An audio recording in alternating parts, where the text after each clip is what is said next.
ইডির স্ক্যানারে এবার চালকল মালিক বারিক বিশ্বাস ও তার সহযোগীদের নামে থাকা 15টি কোম্পানি, রাশন দুর্নীতির টাকা এই কোম্পানিগুলির মাধ্যমে লেনদেন করা হয়েছে। দেখতেই পাচ্ছেন সেই লিস্ট কিন্তু তুলে দেওয়া হয়েছে ইডির তরফে, যেখানে 15টি কোম্পানির নাম রয়েছে। বিস্তারিত জানবো, আমাদের প্রতিনিধি প্রকাশ সিনহা রয়েছেন আমাদের সঙ্গে, সরাসরি চলে যাব। প্রকাশ, যে 15টি কোম্পানির লিস্ট ইডির তরফে কিন্তু প্রকাশ করা হয়েছে, কিভাবে এই কোম্পানিগুলির মাধ্যমে রাশন দুর্নীতির কালো টাকা লেনদেন করা হতো?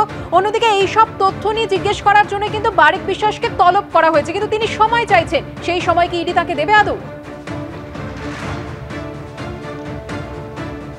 না দেখো, তোমাকে বলে দিই, যে লিস্ট তুমি দেখাচ্ছ সেটা ইডি তরফে প্রকাশ করা হয়নি, কিন্তু ইডি আধিকারিকরা তদন্ত করে সেই লিস্ট একটা বানিয়েছেন, যেখানে 15টি কোম্পানির নাম রয়েছে। কয়েকটা নাম তোমাকে পড়ে শোনাবো। Biswas bricks manufacturing private limited, wings construction private limited, Sarfa industries, Biswas apex private limited, MRA complex private limited, অর্থাৎ এই ধরনের 15টি কোম্পানি রয়েছে। এবং ইডি আধিকারিকরা যেটা মনে করছেন যে বারিক বিশ্বাস, যাকে গত শুক্রবার দিন তলব করা হয় এবং তুমি জানো তিনি আসেননি, তার একজন প্রতিনিধি ইডি দপ্তরে পৌঁছেছিলেন এবং তিনি জানিয়েছেন যে বারিক বিশ্বাস তিনি সময় চাইছেন। তিনি মেল করেও কিন্তু ইডি আধিকারিকদের জানিয়েছিলেন তাকে সময় দেওয়া হচ্ছে না। ইডি সূত্রের খবর আজকে বা কালকের মধ্যেই তাকে দ্বিতীয় নোটিশ পাঠানো হবে। এবং তোমাকে বলে দিই, এই 15টি কোম্পানির যাবতীয় নথি কিন্তু চেয়ে পাঠানো হয়েছে।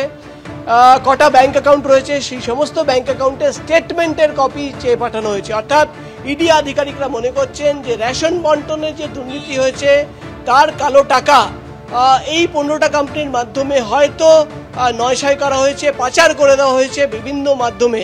এবং এই 15টা কোম্পানির মধ্যে কোন সময়ে কত নগদ টাকা জমা পড়েছে, কিভাবে জমা পড়েছে, এখান থেকে কোনো টাকা জ্যোতিপ্রিয় মল্লিকের অ্যাকাউন্টে গেছিল কিনা সেটাও কিন্তু তদন্তের বিষয়। তুমি জানো দুজনকে ইতিমধ্যেই গ্রেফতার করা হয়েছে, আরিফ নূর এবং তার ভাইকে, দুজনকেই গ্রেফতার করে তাদের কোম্পানি যখন খতিয়ে দেখা হয় সেখান থেকে যেটা দেখা যাচ্ছে যে জ্যোতিপ্রিয় মল্লিকের অ্যাকাউন্টেও কিন্তু টাকা পৌঁছে গেছে এবং একটা যোগসূত্র পাওয়া গেছিল।